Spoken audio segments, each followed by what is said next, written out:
Forge the Narrative. Hey everybody, welcome to an episode of Forge the Narrative. My name is Paul Murphy, your host. I'm joined tonight by Archon Scary. Hello, internets. Yo man, thanks for joining me. Absolutely, thanks for having me. Once again, let's talk shop. Well, we're recording on an off day, so I really appreciate the flexibility. It's been real tough getting everyone's schedules coordinated, but show must go on. Yeah, hey, you know what? The hobby, life, we all try and fit it in when we can. Yep, including these types of things. There's a little bit I want to talk about influencers. The broad topic of influencers in general, and I thought it'd be great to speak about that while we have you on. Yeah, absolutely. Anything, you flatter me if you think I influence anything. It's weird how, I think there's positive ways and there's like dystopian ways and stuff you can look at.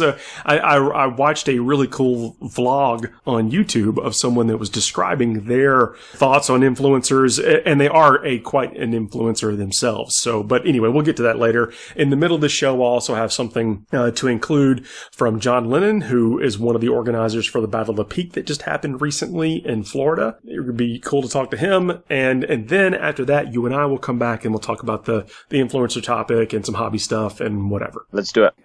So this past weekend, I mentioned on the last show that I was going to be running some guard concepts. One of them being a 3-drop guard list. 3 drops, eh? How does that even work? Well, it's, you got to get a little beardy with it. But I took 2 Stormlords and then a Shadow Sword. Right, so the big tanks. The giant tanks. The Stormlords have a 40-slot carrying capacity. I think I've played against one. I think I've played against one before. The one with the Gatling cannon? Yeah, it's got the Vulcan Mega Bolters. It's 20 shots, strength 6, neg 2, 2 damage apiece. It's really, as a tank, the 20 shots. Well, I'll get to that in just a second. So 2 of those inside there had some platoon squads and then some Ogryn.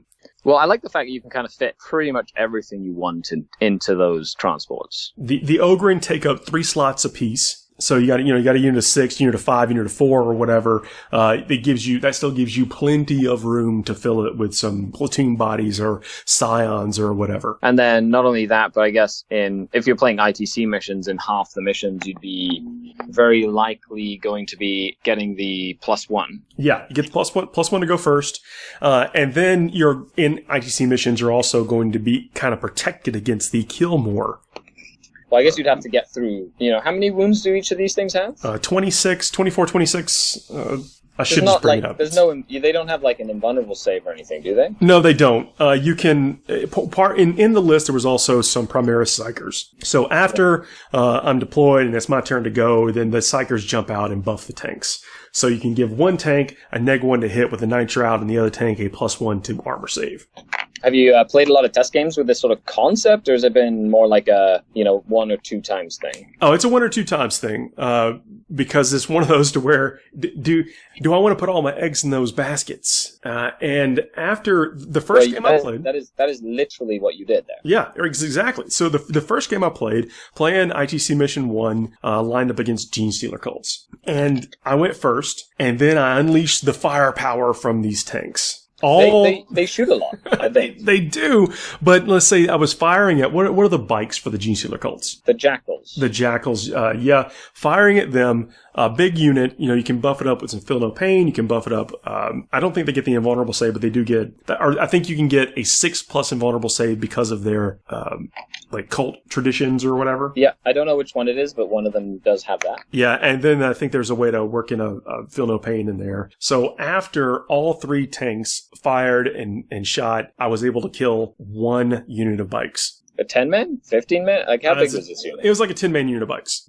Okay, so, they are -1 to hit. I know Guard doesn't really like the minuses to hit. That was a really bad thing. But point for point, though, I did still kill 1 unit, and I'm on some objectives. And I've also got a mark for death point at this point. And, old school. So I'm on my way to scoring some points. That's important. I was kind of disappointed with the ratio to what I had to fire as to what was actually removed from the table. But I did score points. I think a lot of people forget that, and this is, I think, make something that is a throwback to like old editions of the game, which is if your unit kills its points cost worth. And I think that is like a trap nowadays. Okay, go on. You know, because as you're saying right there, when it comes to killing a unit, you know, you might have soaked in, I don't know, 13 or 1400 points worth of units into this one unit, but that one kill gave you all these points that will help you win the game. It's not that it was like a balanced trade off the points. It was more like it was what I needed to do for the game. And I think that's more important than just, can this 500 point model kill 500 points worth of the enemy? Yeah, I agree with you. The idea was that I could have kind of gotten a little bit shaken or off my game at that point in time, or started to question the whole validity of the list. But when you go to the score sheet and you're just marking down the points you just got, even though it's only early in round one, sometimes that can decide the game, like getting an early advantage or racking up a lot of points and whatever. Yeah, especially in ITC, where, you know, then you can start like playing. If you get a good first turn and rack up a lot of points, you can start playing really conservatively and force your opponent to kind of have to take those risky choices in order to try and catch up. Yeah, and that's kind of what happened here in this situation. And I won't talk about the whole game. The next turn, he moves up and gets a mind control off on the Shadow Sword. Uh-oh. And then destroys one of the Stormlords with the Shadow Sword. That Creative Cult have a tendency to have some sneaky stuff that they can do. That's an icy cold dagger. But Little did you know, all along, the pilot of that Shadow Sword was the whole crew of that Shadow Sword was following the cult of the Four-Armed Emperor. That's exactly right. Under their nose. So we slug it out. The game still manages to go to 6 turns, but he was up at the end of that game by 2 or 3 points. And he just swung it off you. Yeah, and if that mind control now look, he's got to cast the power. I've got to fail denying it. Then he's got to beat the leadership, and then he's got to do all that damage that he did. And you know, so it all worked out. And it's not even necessarily unlikely, but there was a series of events that had to occur for that to happen. Yeah. But you know, heck, it absolutely did happen, and still managed to keep it really close. And I wasn't really sure how that game was going to go because I've got so many fewer models than he does. I've got everything invested in these big tanks. He doesn't really have anything that tanks are really good at killing. But at the end of the day, was able to keep it incredibly close. And that's a testament to like learning how to play the game. Are you excited to kind of test it more often against a variety of different opponents? Do you find that that'll be just a matchup that you just have to sort of play a little differently, or have like some tricks up your sleeve to be able to play? Doing predominantly some testing for the ATC that's coming up here in Tennessee. And so the idea behind that tournament is you try to have some spoiler list, you know, as to where it's difficult for your opponents to want to match up against or match up with. Right. And it's going to be really interesting to see how those lists come about. You know, right now, you know, there's ways to, you know, still work in some pretty heinous combos, even though that no one can use the same faction more than once. Yeah, well, that's very like the ETC, except you use the ATC, you use ITC missions, do you not? Yeah. Mm-hmm. Right. And so your question is, am I excited about playing this again? I am, because I do think it's anytime you can travel with models that fit in one carry-on, I think you're doing all right. Anytime that you can play a full game competitively with when you're only moving around 4 or 5 models during the scope of a tournament round, I think that's also a bonus, you know, for general fatigue and stuff like that. So, I am looking forward to playing this again and seeing if I can make it where I actually feel like it's competitive and not just a one-off success story. And I think the reps are going to be the biggest thing for you, especially with a list that's like that. But however, you know, people have to understand as well, if you're testing something for a tournament like the ATC, you know, the American Team Championship, is you can be a little bit more skewed with your lists. Yeah. You get some, the way that works is you have a little bit of play in deciding what you match up against. Exactly. You know, and so but that's on you to know what matchups are good and what matchups are terrible for your list. Yeah, absolutely. And that leads me to my next thing. The next list that I played was another guard list, and I went with a Stormlord again. I went with the Stormlord. I went with a Trojan to buff the Stormlord, and then I added in 5 Vultures. 5 vultures. Yeah, and before the show, you're like, hey, how do you get 5 vultures? And I'm like, well, that is a good question. I also asked it myself, except you can squadron the vultures. So you can cheat, is what you're saying. I think you can operate within the realm of the match play rules to play with the toys that you want to play with sometimes. That's what I'm saying. So, question, did you purchase them or did you convert them? Oh, these were the purchased ones are on the way. Right. You are getting them. At the time of this recording, they are in stock at Forge World. I don't know if they still are by the time you hear this. The Just Punisher because cannons, it is very popular, is what you're saying. The Punisher cannons are out of stock, so you're at least at the time of this recording. So check. Oh, I could see them being used as chain cannons for Chaos. Yeah, well, the Punisher cannons are a separate purchase. It comes with like the Storm rockets or something like the Storm Eagle rockets and some other missile pods or whatever. The weapons you are not going to be using currently, but you do get it's a hybrid plastic resin kit. So makes sense. You're going to have to do a little resin work, which I'll tell you, that's a little bit stuff in the hobby about the resin stuff that we'll talk about. But for this game, I was proxying Vendettas. I have a bunch of Vendettas from time gone past when Vendettas were really good.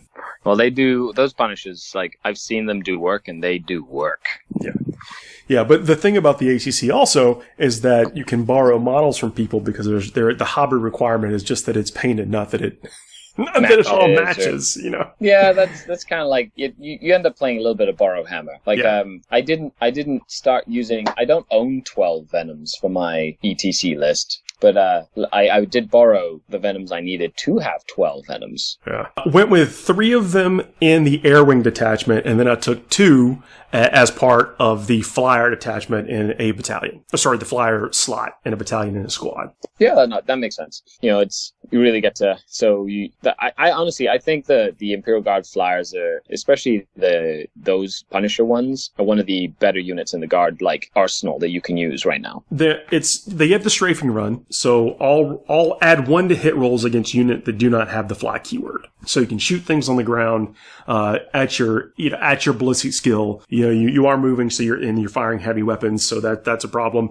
But then you get the strafing run, which makes it less of a problem. Right, and then you can also get an officer of the fleet that allows you to pick an enemy unit with an 18, and all of a sudden you reroll ones, I believe. Yeah. Oh, nice. The Punisher, the twin Punisher Gatling cannons. It's very important. It's twin Punisher. It's not 2 Punishers. They're 20 apiece. It's 1 cannon that is 40 shots. So you've got to absolutely know what you want to fire at, and hopefully it's something that needs all 40 shots. But when I say that needs all 40 shots, you know, we just talked about how you're missing a lot of them, you know, kind of coming out the gate. Yeah. So the 40, it basically equates to 1 solid gun, but this thing can delete a unit every turn. It can delete a 8, 10, 7-man squad a turn. Yeah, and especially if you're shooting at stuff that doesn't really have a decent armor save. Like it's great for like horde clearing as well, you know, and more we're seeing, especially even like Gene Stealer Cult, Orcs, you know, Imperial Guard even, like there's just a lot of bodies on the boards at the moment. Yeah, if let's say you're trying to get rid of an Archon Shadowfield, you could fire 40 times.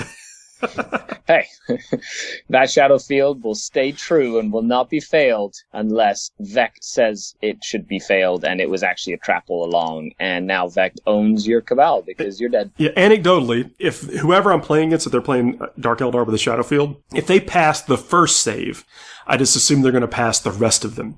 That's usually how that works. Yeah, but often, it seems like more often than not, they fail the first one.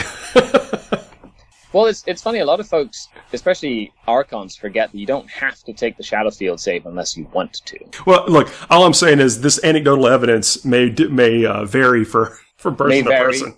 Your results may vary. That's right. Your mileage, personal experience. That's right. But it just seems like they either fail the first one or they pass 1,000 in a row. And I have been both. I've been both on the receiving and the giving end of that statement. Yeah. So these flyers, though, you know, not jokingly, they've got these giant movements, and they can also hover.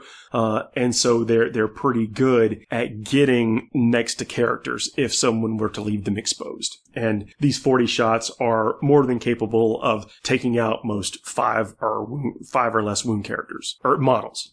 Yeah, very much so. So you kind of force your opponent to really really sort of screen better and try and get around, and anything that makes your opponent have to think more than what they're used to can be the difference between them making a mistake or not as well. Yeah, agreed. And that's basically it. So if you can get them exposed, or even holding back, like maybe they don't get recon one game or one round because they're worried about protecting a character, when, maybe that's just in their head or whatever, you've still done that and forced them to do something different. Yeah, I agree. So the 5 vultures, I know I just said it was awesome, but the testing, I don't think I want 5. I'm not sure I want even more than 3. I may even just go with 2. That's because I in that game that I played, I did actually get boots on the ground. You got bootsed. I got bootsed. Were you playing against Genestealer Cult? I was playing against Genestealer Cult. They have the tendency to just get in close where it matters and just give you a run for their money. It was another bloodbath, and so at the end of the game, I've got 5 vultures on the table, and all of the rest of his forces. And I'm talking, it may have been 30 models left of stuff, but they were all. We're playing Hammer and Anvil, and they were all the way over on the other side of the board. This is turn 4, turn 3, turn 4, whatever, when this is going down.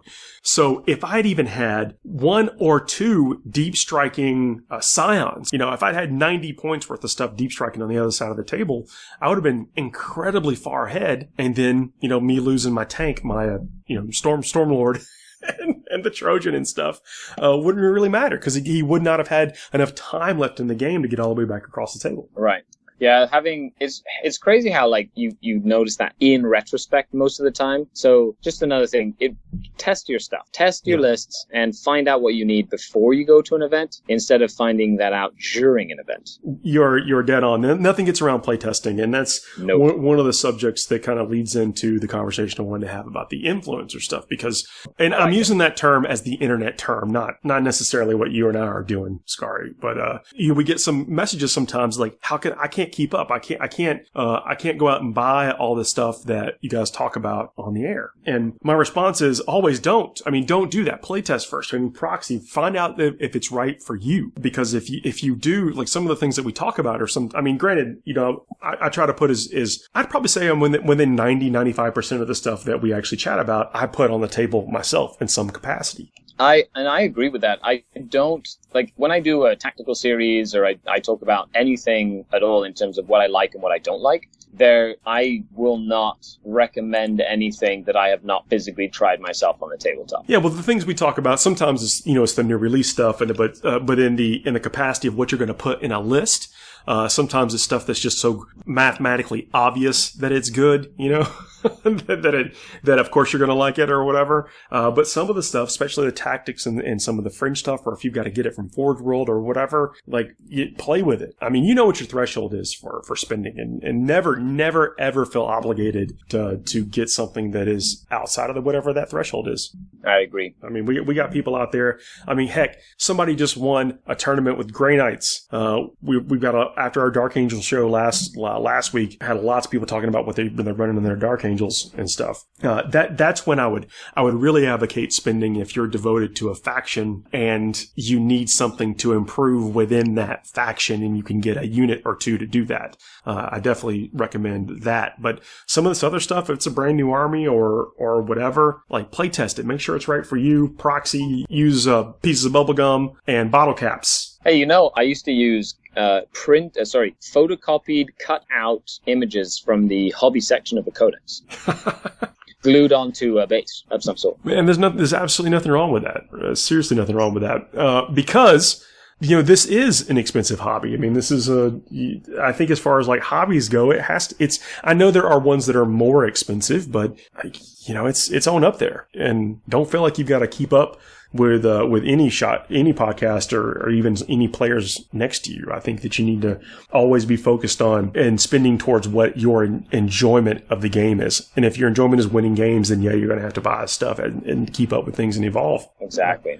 But that's not always the case. And even before you do that, you should feel very fine playtesting with proxies or stuff and be playing in a community that lets you do that. Well, it's definitely better to do that than to, go and invest all this money and then be like, oh man, why did I go buy this if it just doesn't fit my play style or, that sort of stuff too, right? Even these vultures, it's, I told you I'm proxying. I think I played with 3 Vendettas and 2 Hemlocks. monks. That's what I tested with. That was my proxy army for these vultures. And I've already decided I don't like them. So what that has done in this is it's lowered what I have to borrow from people, and it's lowered what I have to buy on my own. And, if I just had the list idea in my head, went straight to Forge World and ordered that stuff, then I'm going to be sitting here holding 2 extra vultures, be like, what am I supposed to do with these now? Yeah, no, it's so, let us know as well. Like, what do you think? Like, are you the kind of person that like just sucks it up and does it? Or are you the kind of person who like physically tries to test stuff before you commit to it? Yeah. It's also fun to buy stuff, Scary. It is. That's what we do, right? Like, we just buy stuff. That's part of the deal of playing this hobby. But like for me, when we talk about what things are competitive, I really try to never steer someone the wrong way. Now, I know I have been wrong in the past about some things, but that's never set out to be that way. But nothing gets around figuring out what is the best thing for the individual to do. Exactly. Well, the ways that we play the game, guys, are like just as varied as anything, really. So you have to be open to all the possible solutions. Yeah, absolutely. Well, let's take a quick break. We'll come back with that segment from John in Battle for the Peak. Then you and I will come back and talk about some other stuff. Let's talk about it. See you in a minute. FTN is brought to you by Discount Games Inc. Please visit them at www.discountgamesinc.com. And don't forget to ask Jay about ways to save even more on your hobby projects. Hey everybody, welcome to a Tournament Spotlight episode of FTN. I'm Paul, your host. I'm joined tonight by John Lennon. Howdy, folks. John, you're down there in Florida. Yes, indeed. I'm down in Tampa. Does that not count as Florida? Tampa's Florida. All right. We just we think we're better than other parts of Florida, mostly Miami. I see. Okay. Well, I'm starting to put all that together because Florida, it's kind of weird. Like, there are places that are hours and hours away from other parts of Florida, but yet you're still there. Yeah, we're still hanging on. Can't get out of Florida. Why would you want to? I don't know. I'm in Georgia, so we got a little bit of rivalries. Just a bit. Well, you're one of the organizers for Battle for the Peak. Yes, indeed. This was our first time running the event this year. First time, sold out. Mm-hmm. Sold out in a matter of days. It took 3 days, I believe. That's really impressive. I mean, we got a lot of press for being in a trailer park. Yeah, that seems to be the sticking point that everyone likes to talk about. It was convenient, and I'll tell you what, the air conditioning held up all weekend. I think it's probably trailer park and the idea of what people. I'm using air quotes here or whatever. But Kissimmee's a pretty happening place. I mean, I think it's in a cool area with lots of things around it. Yeah, it's very close to Disney, so certainly a lot of tourists and hotels around. Yeah, so I think it's kind of funny just to mention that, but it's actually a pretty neat place from what I understand. Mm-hmm. Yeah, I enjoy visiting. So this was last weekend. Yes, sir. Unfortunately, we did not use the FAQ just due to the timing of it. Was that just as a service, a courtesy to the players? Yeah, everyone was talking, is it actually going to land in April? We felt the need to put down a rules deadline because we enforced a painting standard. So we didn't want to enforce a painting standard and then have the FAQ drop one day before, because then no one can change the list. So we ended up making the deadline Friday. The rules dropped on Monday. We didn't want to go back and, double cross ourselves. I think that's completely fair. I think when you're having people come and travel to your event or prepare well in advance for your event, then you want to set the expectations for them, and I think it's completely fine. Yeah, I think we had people coming down from 5 states, so definitely some people were investing time and effort into it. We didn't want to mess that up. Well, congratulations on your inaugural successful event. Yeah, thank you. We're really looking forward to next year. Well, you're part of the Brohammer Club. Yes, yeah, we are. It's not a Brohammer official event, but both myself and my fellow TO, Cass Cornell, we're both on Team Brohammer. Gotcha. Well, I mean, that was a really good community down there. A lot of active players. Yeah, definitely helped out with getting our numbers up. I think of the 41 players who ended up attending on round 1, I believe 22 of them were in Brohammer, and then that's not including the TOs who obviously weren't playing. Yep. No, that's pretty neat. I mean, whatever it takes, really. But I think it's a testament to the club and the community that you guys are building up down there, specifically around the competitive scene that you were able to put on this event, and I think planned it in fairly short notice. Is that right? Yeah, I actually didn't know that we were going to do a GT until I think early March. Early March is when I found out that we were going to be having a GT and I was going to be the TO of it. We just happened to find a venue that had a really, really good price. and we asked them what weekends they were open. We kind of looked at everyone's schedules and picked one out. Hey, man, hey, that's cool.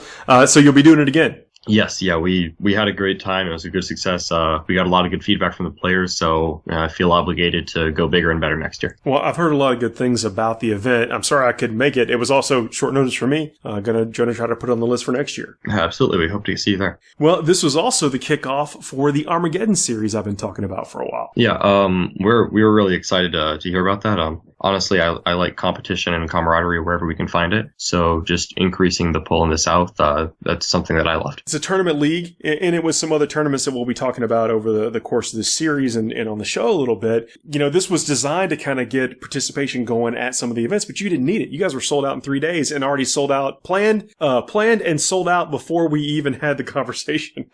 Yeah. So it's pretty awesome. I mean, and congratulations to you guys. Yeah, thank you. Had the pleasure of playing against a lot of you guys from that community over the years, and it's always been really great games. And I think that's going to translate into really good events for years to come. Yeah, I'd heard some good things about you from some of my teammates who had played you, I think at ATC, which definitely helped. If I'm going to join up with some people, it helps to know that they're good people. Man, that's awesome. Thank you for that vote of confidence, or their vote of confidence. Yeah, absolutely. Let's talk about some of the games. So what ended up winning the weekend? So the winning list for the weekend was a Chaos Space Marine list that also had elements of Thousand Suns and Chaos Demons in it. So that was piloted by Daniel Smith, a good friend of mine. And it was Alpha Legion, so it's a generic battalion with Chaos Space Marines instead of cultists, so 3x5 Chaos Space Marines. And it had Obliterators, a 10-man Terminator unit. He was taking advantage of the new chain axes and how cheap that unit can become. A pretty generic Demon Battalion, Brimstone, some Plague Bearers, 2 different Heralds casting, psychic buffs, and then your Thousand Sun Supreme Command, because everyone needs armament in their life. Armament, so it was basically taking a lot of mortal wound. It was output. Good mortal wound output. The list actually, it's not immediately obvious on paper, but it ended up being a lot more durable and a little more flexible than I expected. Because at any one point, he probably has 2 different units at -2 to hit because of the combination of Alpha Legion, the Dark Apostle, the Slaanesh Herald casting -1 to hit, the Plague Bearers, and Nurgle Herald making them -1 to hit. A lot of his games, I noticed, because he was winning, I got to watch more and more as he got higher to the top tables. A lot of his games, he was tanking characters behind several different -2 to hit units. I know he gave a Tau player particular trouble with that, as you can imagine. Yeah. Yeah, if they can't stack up a bunch of stuff on you, and because they can't hit you in the first place, you basically get to stick around for a long time. Yeah, that really helped.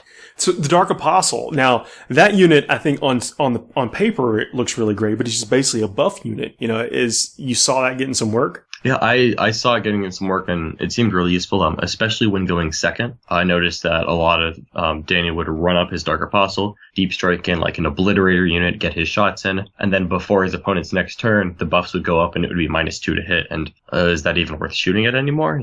Creating a lot of problems for his opponents. Oh, that's a good point, because Obliterators are tough nut to crack. They got, a handful of wounds, invulnerable save. Mm-hmm. Yeah, I mean, high toughness, you can't really just, you can't have you got to put everything in, but at -2 to hit, you're kind of loath to want to. Yeah, I think that's part of the strategies now.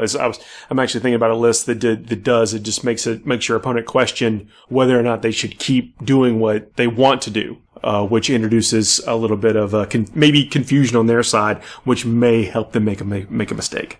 Yeah, I think that was actually the strength of the list, was that it kind of messed with what your opponent wanted to do. And by changing their game plan, I noticed a couple of people weren't playing the game the way they wanted to.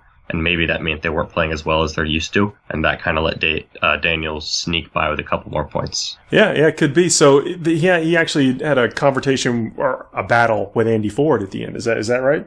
He played Andrew Ford on round 4. So I would, in my opinion, I think that this was the game of the weekend. I got to watch a lot of it.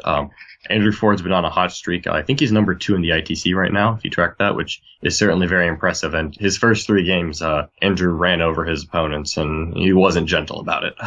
He's a great guy, but he just kind of steamrolled 3 people in a row. Oh, well, looking at the scores, I mean, it's 35, 39, 41. So, I mean, you're basically getting close to maxing in each one of those rounds. Yeah. Spoiler alert, Daniel ends up winning by 1 point here.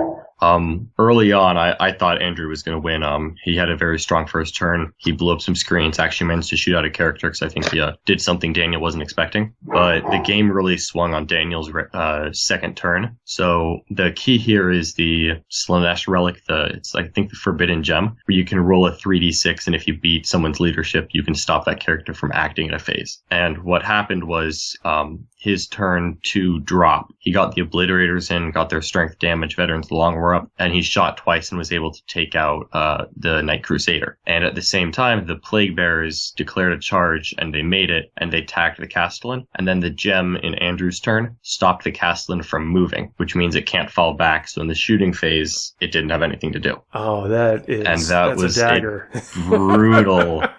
It was, I mean, Andrew was up by a lot of points on this at this point, but getting the Crusader down, denying the Castellan a turn of shooting, and then that means the Obliterators didn't get shot that turn, so the Gallant died the turn after. That really turned the tide from what I thought was Andrew almost had it sealed to suddenly he was on his back foot just trying to scrape points, and he almost held Daniel off, but he caught him on the last turn. Man, to have all that line up that way, it sounds lucky, but he still made all those plays. Yeah. It sounds lucky, but, you know, Daniel, I have to give him credit. He didn't panic when things went poorly. And I think he looked at it at the beginning of his turn too. He's like, all right, I'm not going to worry about what happened last round. What do I do this round? What's my plan right now? Because sometimes the plan has to change. God, that's so key. He recognized that the original plan was not going to work. And he went for the Hail Mary, and sometimes it lands. Is that the kind of player he is? Does he play off the back foot really well? Do you think he lucked into it?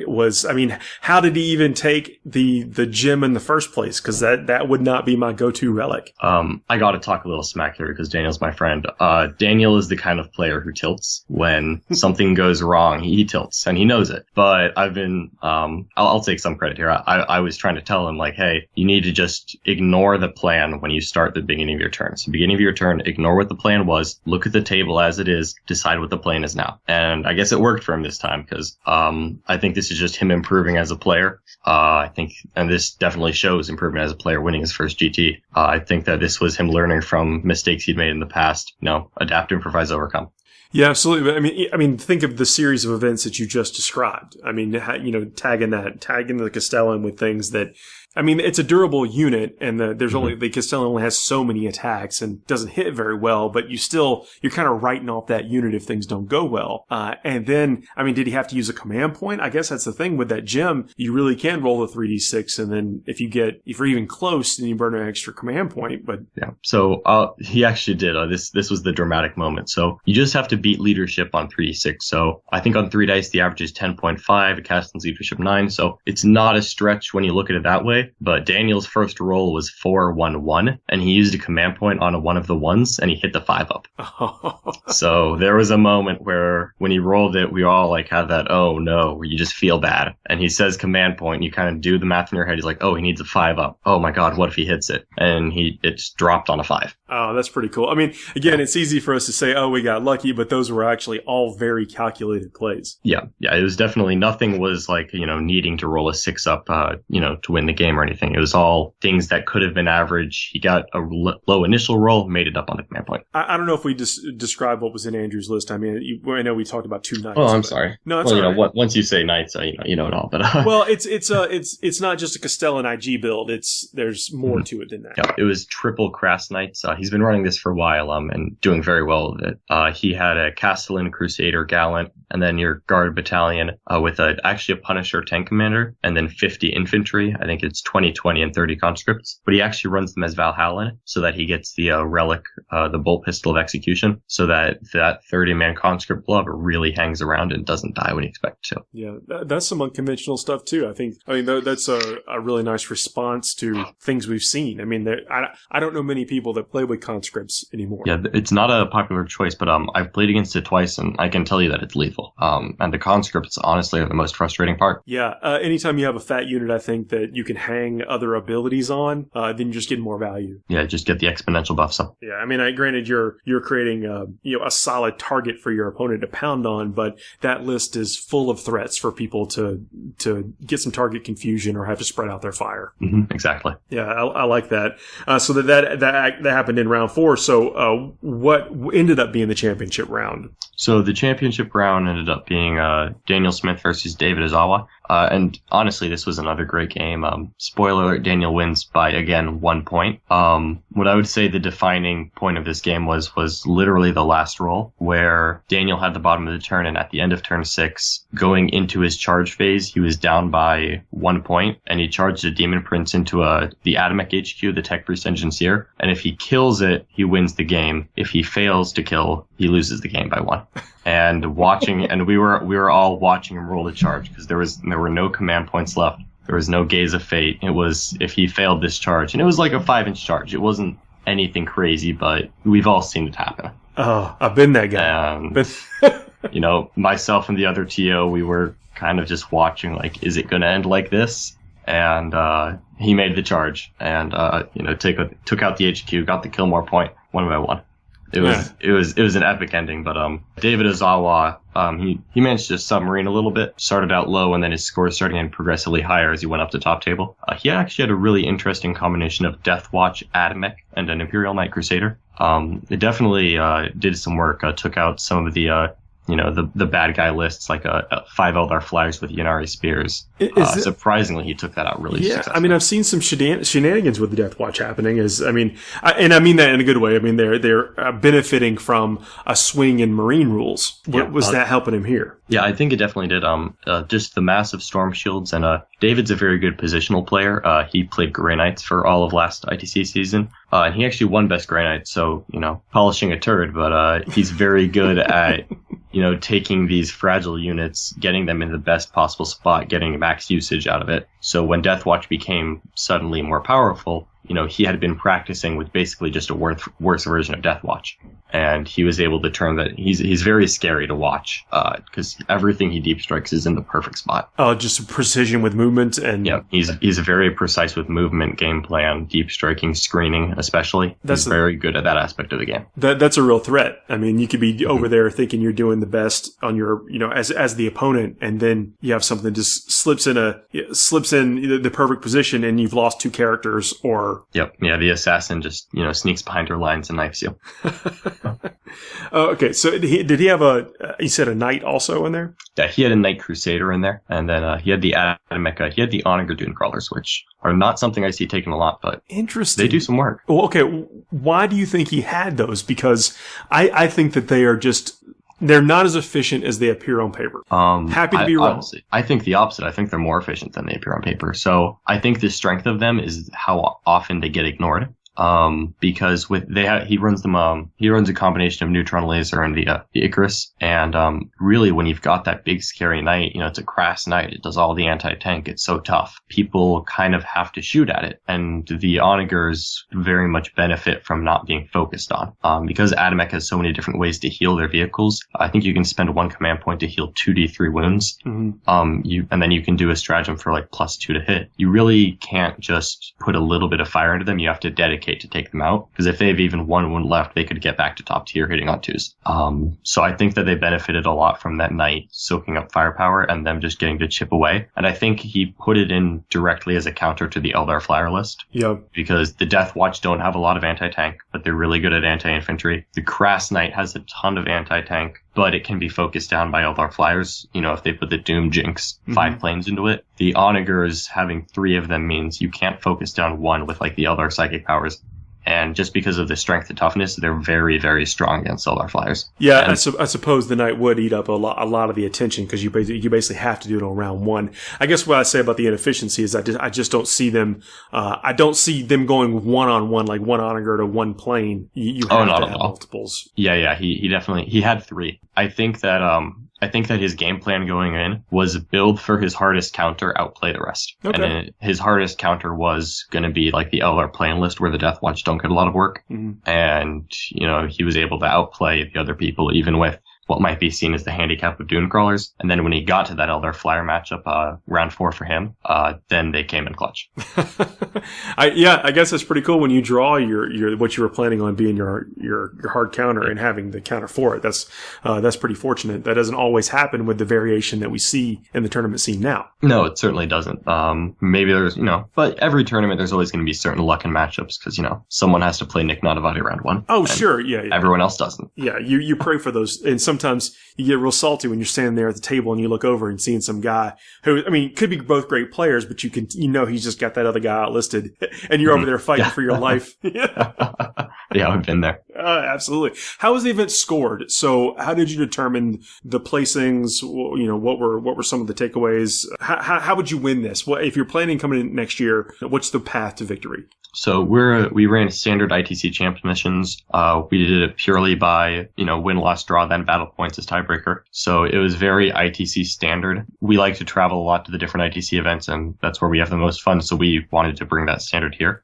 So if you practice ITC events at RTTs, at GTs, whatever, then you're ready for Battle for the Week. I like that. You give it some level of consistency. So you said this is your first tournament. This is the first tournament you've ran. Correct. This is my first tournament that I've ever run. And you used BCP. Yes. And you ran ITC missions with, 8th edition 40k. How was your experience with all that stuff?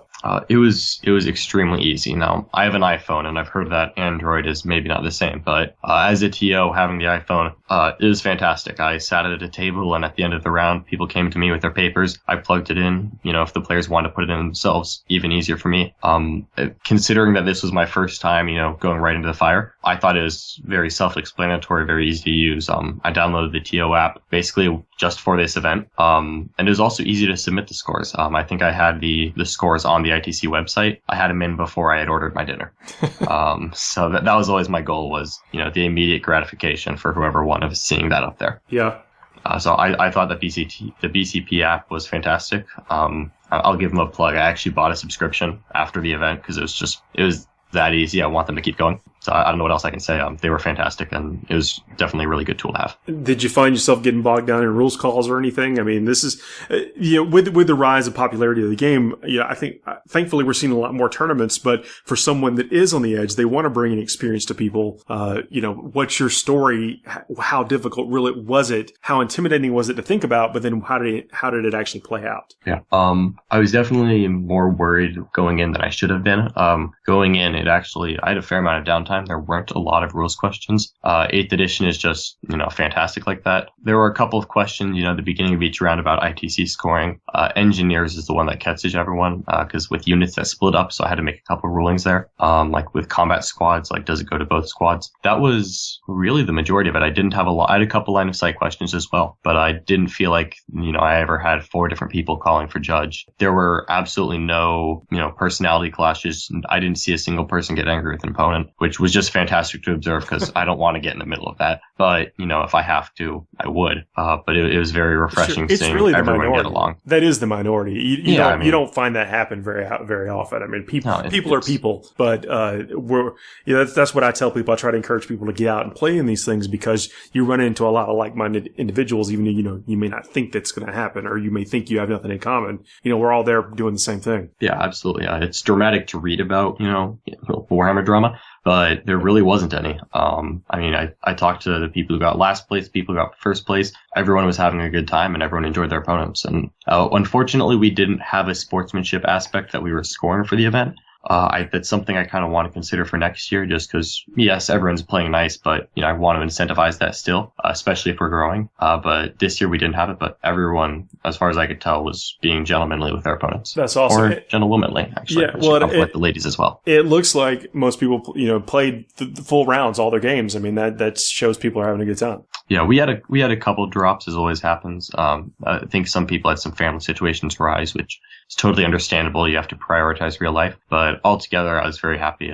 Most of the players certainly stayed in for the tournament, even if they lost a couple games, and still had a great time. I know during this whole Game of Thrones last season situation, people got to get home, Oh, yeah. Well, we made sure that we had pack up done very fast so that the TOs could get home for Game of Thrones. I know some of our players had longer drives, and I felt for them, but I got to my TO. TV in time. That's good. That's good. So all the results are in already in the ITC. ITC scoring. I'm going to get the Armageddon series points up on the website, forgenarrative.net. There'll be a link there for the Armageddon series, so people can track that. It's going to be cool. The next one coming up is the Master City 40k tournament in Augusta. June 22nd. I think a lot of you guys are they're doing trying to get to that. Yeah, I've got a couple of my teammates that I know are driving up. I'm not sure if I'm going to be able to make it. Certainly I'll make the effort. I know Brenton Weiss is running the event, and he's a great guy, so I'd like to go up there and support him. We'll see if it fits into my work schedule, but I'm sure it'll be a great event either way. I hope so. Yeah, I feel the same way. I'm going to be trying to play. I don't know what I'm playing yet. I got a few lists in mind, but I want to try something new. Yeah, I think we're all in flux with the FAQ. Well, it's just I want to try to get some new models on the table, man. Yeah, that's and with everyone's changing their list again, made a little bit of flux with the FAQ stuff. It's going to be neat to try to be counter to that, figure out what's going to be the foil to that stuff with this stuff. So, you have any opinions on the changes, things? I mean, have you seen the new Yanari stuff? I mean, what do you play right now? How is it changing for you? So I play Gene Stewart Cult. And the main change for me is the change to Mental Onslaught. I'm still, because of the tournament, I read the FAQ the second it came out, same with the Yanari rules. I haven't really processed it yet because I haven't played a game since the tournament, just had my plate full. That being said, I'm going to look into playtesting this week. I think I'm going to keep playing what I've been doing, which is the triple vultures with a horde of bodies, plenty of melee, and good amount of psychic support. I think I'm just going to have to change up some of my infantry loadouts, try to sneak a few more guns in, just to make sure I'm ready for those Eldar flyers, because without Mental Onslaught being as overpowered as it was before, quite frankly, I think that is a matchup that I'll struggle with a little bit, but I'm pretty sure I'll be able to cook something up, come up with an answer. Nice, man. Well, hopefully I can hit you up in the future to see what you do land on, and see what you and the club are up to down in Florida. Yeah, absolutely. All right, John. Well, have a great rest of your night, and we will speak real soon. All right. Thank you very much for having me. We're sponsored by Firmaterra. With their sturdy, lightweight and portable tables, you can make war anywhere. Please visit them at www.firmaterra.com. Hey everybody, we are back. Hello. Scary, thanks for joining me again. No problem. It's hard to get rid of me. I'm like a virus. You dug in with your flesh hooks. Yes. So it's like one of those combat drugs. Yeah, just talk to John Lennon, where he ran the Battle for the Peak, and the Battle for the Peak is one of the events in the Armageddon series, right? Which you were talking about last time. Yeah, I have the initial standings for the Armageddon series up on forgethenarrative.net. Up at the top, when you go to the homepage, you'll see my hobby wall, and then one of the links at the top is Armageddon series, and that will take you to the standings for everyone's placement after one event. I like it. Yeah, so what that works, the next event coming up is Master City 40k tournament. That's in Augusta. And then the next one after that is the Crucible, and the next one after that is Coastal Assault in Florida. How you win is playing as many events as you possibly can. Your top 3 event scores count. If there's a tie for any reason, then your ITC placement is a tiebreaker. I guess this is something that I really like, is the fact that, as a region or as a group of players, you can kind of do whatever you want and then tie it into like the international global rankings as well. So it's like, it kind of gives you the best of both worlds. I didn't see any reason not to. I mean, all these tournaments, one of the requirements for being in this series is it's got to be an ITC tournament using the similar scoring. I mean, the ITC scoring and stuff. And so I thought, well, since this has to happen already, why not do that? And then we're going to talk about some players. Like, there's really interesting how it all played out is because you get points in the league. It's basically a tournament league, right? But you get points in the league that are modified by when you suffer your first loss in the tournament. So one of the players who actually came in like 5th or 6th in the overall tournament standings, he didn't take his loss until the last round, and so it actually put him as 3rd in the Armageddon points. Oh, that's not bad. Yeah, so kind of cool, right? I think that's operating exactly as designed. In its fractional points, you get some points based off your battle point round, sort of the battle points you earn in the round. You gain some points for a win, and then your points are modified based on when you receive your first loss. So it incentivizes you to not try to submarine in the first round or at all. I think submarine is like it's good that there's an incentive not to do it, because honestly, it's doesn't really work ever. Doesn't. Just don't do it. It's one of the things that we say when we inadvertently sometimes lose our first round is like submarine mode is engaged. But that's more that's more of a hopeful, Because what's going to happen is you try and submarine and you end up playing against a really good player that fought another really good player and has like a very similar like finish to you, and all of a sudden you're playing against the person who you were trying to avoid in the first place. Just there's no point. Just play your game and stop trying to avoid the game. Yeah. I think that's the truth. And plus, we talk about the terrors of the middle tables out there, and there are some terrors of the middle tables that I don't want to fight with most of my list. I want to try to skip over that stuff. I agree. You're going to have to play some tough games regardless. There's no avoiding it. Just go out there and give every game 110%. Yeah. Well, this is essentially what the points in the series are rewarding to is playing your hardest.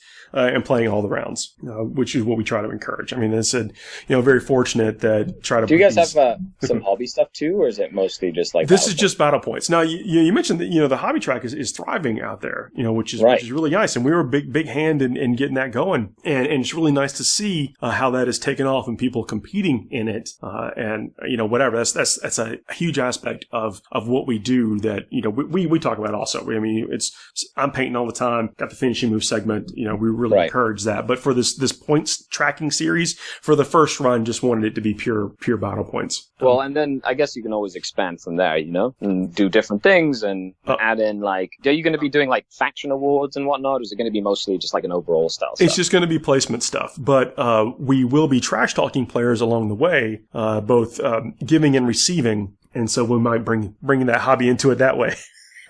You know what? There's actually, even for some team tournaments, trash talking is part of your main scoring. I used to say it's 55% of Warhammer. Trash talking, yeah. It's fun. Now there's not a lot of time to do that so much anymore during the rounds. But well, you could always bring flyers. And just sort of, trash talk your opponent by giving them a litany of things. Yeah. This is a story of how I kick. Yeah, I need you to read this on your own time. Don't worry, it will all become relevant after the game, one way or another. Yeah. Hide it. Keep it safe. Yeah. Don't let anyone see it. It's just for your eyes. Yeah. It's an ode to me kicking your butt. So, yeah, that's the series is going strong. It was really neat to get 4 events that want to participate. And then we're going to try to, of course, pump up as well because they're good events. I really want the culture of tournament gaming in the South to be one of the things to be recognized, and having more events and more linked events and groups of events is so much the better. Yeah, well, the Louisiana does that, doesn't it, with the state championships or whatever? They do. There's all kind of stuff out there. Texas has a big one. They're a big state. Whatever, got a lot of tournaments. Happy to continue to promote this kind of stuff, and as another way, an excuse for me to give out some cool prizes to people. I think that's what us as influencers need to do for the community. Back on, a little bit on that topic of influence. The vlog that I watched was John Green, who did. At least I became originally aware of him doing. He does a series called Crash Course, right? Crash Course World History and Lit History, and now other people have taken it over. Now it's more of like an enterprise of lots of people doing these courses, these really 10, 15 minute long informational things online. And he's written some books and movies and stuff. Whatever. It's really talented dude. But he has this vlog series. Yeah. That I typically, every couple of months I'll go and catch up on a couple of them. But he did this one about influencing and specifically being a pro influencer. And what some of the pitfalls that you can encounter along the way. And one of those is, maybe getting wrapped in with people that don't have your best interest in mind, maybe taking on, what could be unsavory sponsors, or he doesn't get really too in depth, more just saying these are the things that you should watch out for. And then and part of it was also about how your your media life could prevent you from really having a social, like a real life. Like, how do you turn it off? Like, do you even have an offline presence anymore because you're so focused on doing things? I can attest to that. It's one of the biggest questions I get is, how do I, have a kid and stay like married and do all the content that I do without like imploding? Yeah. How do you do it? Brownie points. Yeah. So this is how it works. No. Well, that's a topic for like a huge, like long, drawn out conversation on, finding balance between, what you love and what you do and your family. But it all comes down to really sort of communicating effectively what the goals are what you're trying to achieve, and kind of working within a certain parameter set that you kind of set with like your significant other or with your spouse, where it comes to money expenditure and having to go to events and spending money to travel or whatnot, or money on miniatures, or the time spent, or what times you do spend or when you spend, based on if you have a kid and you have to take them to like after school activities and stuff, and it comes down a lot to communication and sacrifice. If you want to paint for a couple of hours every day and your kids get up at 6:30, 7 a.m., there's nothing stopping you from getting up earlier and going down and getting an hour of painting done before the kids wake up. So it just really comes down to it's every individual would have like a specific like thing that would work for them. Yeah, I think you're right. I think that finding out what that is, having those open lines of communication with those around you that could be impacted by what you want to do is critical. That's one of the reasons that, I normally record it at night. That's after I've had family time and the family's gone to bed, and then I kind of burn the midnight oil to get this done. I know there are some people that do. They get up at 3, 4, 5 o'clock in the morning to do their content before they go to work or before their family wakes up or something like that. Finding that balance and then making sure it really is a balance that works for you, I think is critical, because I encourage people. I get people all the time that message, Paul, I want to start a podcast. What should I do? Like, if you are called to do it, you should absolutely do it. The barrier to entry is basically nil. 100%. But then what do you do past that? Like, when does your focus on quality or your message or whatever it is you want to do, how do you make that work when everything else has to happen in your life? That's a journey for everyone. You're right. It's a long topic, and I don't want to initially take us down, So stay tuned, as today we talk about influencing people, and tomorrow or next week we talk about how to live your life. That's right. But I do take it really seriously, at least 100%. The advice that we give and the reviews that we give sometimes about stuff. Sometimes it's the shock of getting something brand new in front of you and you're excited about it because it sounds cool or whatever. Like, I get enthusiastic about that. It's all very genuine. But then, I take really seriously about what the product, or like what do people do with this by the time when they hear it, and how do they move forward with it? And I know that, not that I think that everyone's hanging on the edge of their seat all the time or whatever, but there's sometimes, if it applies to them, I wanted to make sure that I'm at least doing something that I'm suggesting something that I would do myself were in that same situation. And that's the difference between someone who is like really takes it seriously and someone who just kind of says that they take it seriously but don't really. Yeah, well, even one of the reviews that we got recently, especially we've been soliciting reviews like, please leave us a 5-star review and we will read them on air. Like, I put that out. Occasionally one slips in there that's not great. One guy says this basically he doesn't like how that seems to be a biased opinion. We don't take any attempts to hide our biases. And that some episodes are just, a multi-hour commercial. I would actually like to say that we only an hour show, so, maybe it's not a multi-hour commercial. I think the math doesn't really fit that. But whenever we do put some, like a product placement, or we talk to a vendor or something or whatever, it's also typically extra time on the show. So it's not, we have an hour of content plus this extra stuff. And that 30 minutes you hear or there, that's actually that's a multi-hour commitment on my time that I try to put in there, but I don't try to sacrifice any of the 40k time or any of the hobby time or whatever it is that people listen to. 100%. And plus, like I've worked with sponsors and, that sort of thing. And one of the important things that I like to do is, if I do, first of all, yes, people want exposure for their brand or their product or whatever. That's like super important for just, society in general, so that, things move and we continue to have cool stuff. But at the same time, I only really work with companies or brands that I like myself, and that I actually believe in. I think that even though it is biased, it's like a bias that I'm taking from like personal experience, because I'm like, I will use this, or I have, or I appreciate what this product or service gives me in terms of value, that sort of thing. Yep.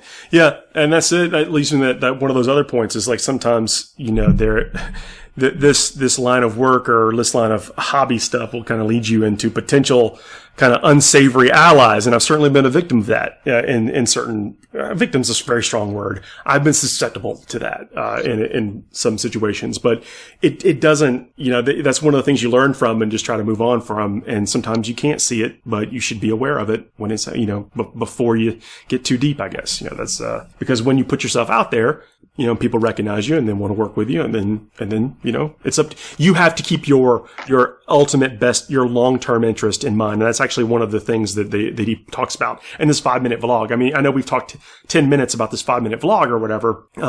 But one of the key points of it is that you as the individual have to always be aware of balancing your short-term and long-term interest, because no one else is going to be able to do that. I mean, outside of, your confidants and your family or whatever. But he's in, I think, specifically referencing the outside forces. Yeah, no, it makes sense. And this, we could definitely go into like a philosophical exploration of content creation and media influencing. But that would be the topic of my doctoral paper on the subject. This is we're having a meta conversation right now. That's it. You tune in to Forge the Narrative as we forge a narrative, philosophically speaking. Well, let me read a couple of reviews, as promised, and then we'll talk about some hobby stuff and, maybe a couple of minutes of 40k stuff. So this is a great one. For nerds, by nerds with love. So the title says it all. You're all nerds making podcasts for fellow nerds with serious thought and care and love. Thanks for what you do, guys. I mean, that made me smile. It's always nice when you're giving a review, like, you want to be truthful, thoughtful, give constructive criticism if there's something that you don't agree with or that you do agree with and you want to see more. But it goes both ways, and it's really nice to see, like, when you listen to the podcast or you watch a video and it did kind of struck a chord with you, or and kind of you resonated with it. It's good to tell someone that it did, so that it can continue to, and people like Paul and myself can kind of tweak the content to continue to have that sort of impact on your own personal, like, hobby life or whatever, because sometimes we're in a tough situation in life in general, and all we need is someone to kind of relate to.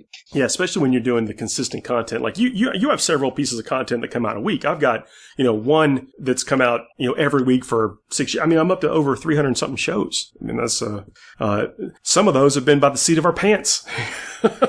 Yeah, that's probably more than they should be, but whatever. Yeah, you bring up a really good point. There's another guy that says he's been listening through, I'm paraphrasing this, but he's been listening through all eras of the show and really likes the enthusiasm that we bring and all the special guests like yourself, Scary. Well, there you go. Thank you. Appreciate it. He says he also misses Troop. Me too. Actually, we have a chat where with the regular panelist on the show, and Troop's in there. So he's still a part of our lives, and definitely in regular communication. And maybe one day life will work out where he can get back on and do it with the enthusiasm that he did in the beginning. I like it. Yep. Another guy says, I'm paraphrasing this too, he loves us like a fat kid loves cake. As someone who loves cake. Yeah. Yep. This is I'm going to continue to read the 5-star reviews, and so thanks for sending them in, and we thanks to the people that have communicated with us through the emails and Facebook Messenger and stuff, and you guys leaving these reviews more than just kind of what is it, the self gratification of asking for 5-star reviews. It's one of the things that helps other people find us. So that's exactly keep it and just go on there. Even if you have the app, like the app on your phone, you can actually leave a review right on the app. Just click the little the stars, and then it tells you to write something, and you can just do it right there. It takes like 2 seconds. You don't even have to write anything. You could just click 5 stars and get on with your life. That's true. That's true. If you have this aversion to typing words, absolutely.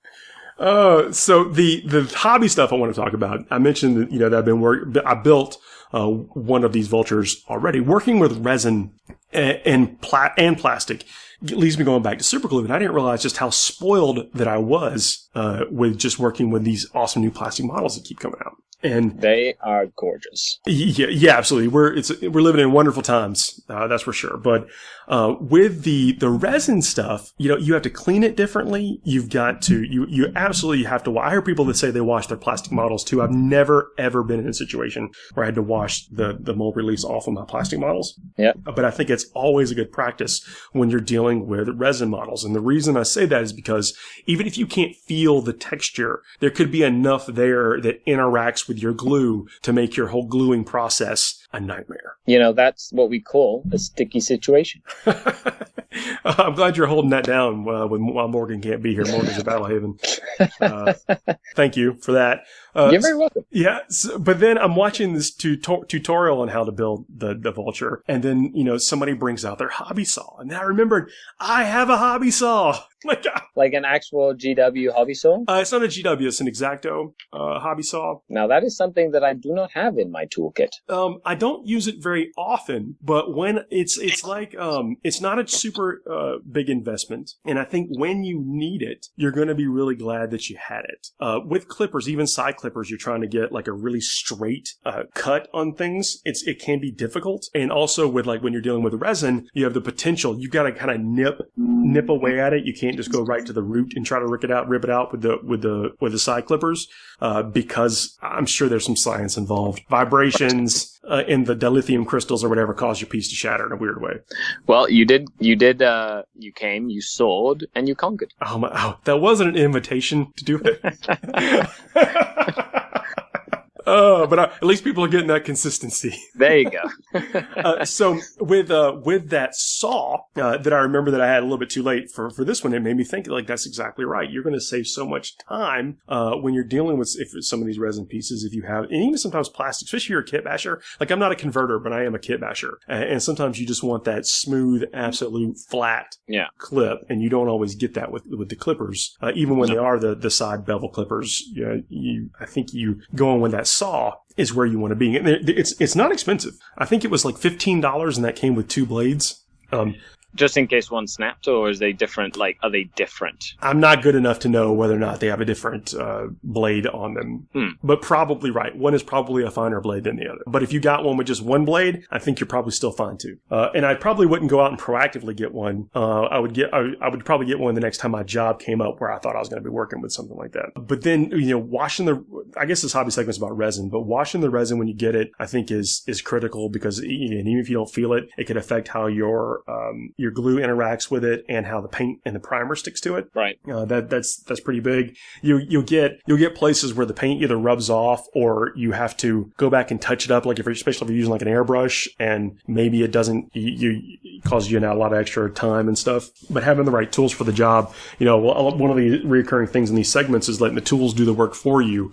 And I think your arms, and a little bit of dish soap, cleaning up the resin, and then having either being very careful with how you nip and clip as you get the stuff off. Don't go right for the base. You've got to kind of almost like dig your way to it with the clippers. Yeah. Or having the saw will save you a lot of time. Well, I do know a lot of people that used to cut into the fuchsia models and stuff like that, and having a saw was like hugely important. Yeah. So if you don't have one already, I would suggest putting it on the list of things that you pick up. It took me.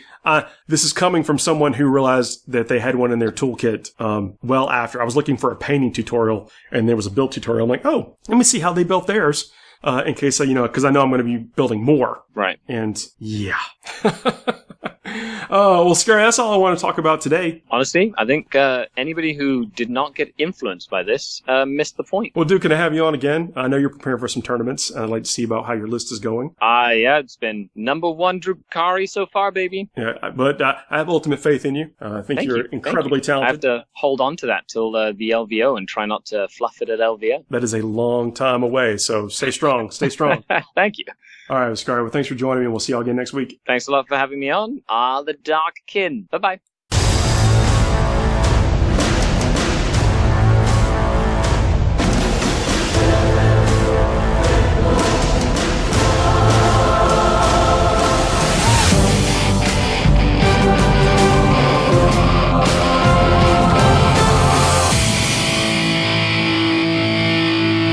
handle the truth.